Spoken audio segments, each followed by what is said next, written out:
আমাদের মায়েরা, আমাদের বোনেরা যখন বেপর্দা হয়, দুশ্মন হাসে।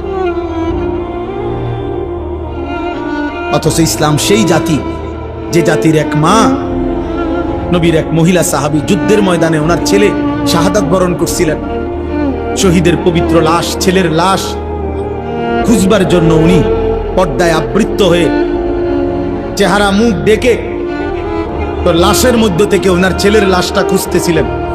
তখন ওইখানে আর লাশ ছাড়া কিছু নাই, জীবিত কোনো মানুষ নাই। তো পিছন থেকে একজন সাহাবী ওনাকে বলছে, হে মা, এগুলা তো সব লাশ, এখানে তো কোনো জীবিত মানুষও নাই। আপনি মুখের কাপড়টা একটু খুলে আপনি ভালোভাবে দেখেন, আপনার ছেলেকে তালাশ করেন। আপনি তো অনেকক্ষণ ধরে খুঁজতেছেন, ছেলের লাশ পাচ্ছেন না। আবু দাউদ শরীফের হাদিস, বিশুদ্ধ হাদিস। ওই মা চিৎকার করে আওয়াজ করে বলছে, ইন আরজা ইবনি ওয়ালাম আরজা হায়াই।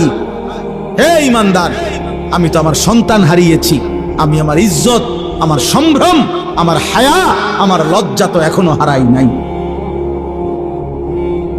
আমি সন্তান হারাইতে পারি, আমার ছেলে শহীদ হইছে, কিন্তু আমার ইজ্জত শহীদ হয় নাই। আমি মুসলিম নারী, আমার পর্দা, আমার সতীত্ব, আমার ইজ্জত, আমার সম্ভ্রম, এটাই আমার শ্রেষ্ঠ সম্পদ।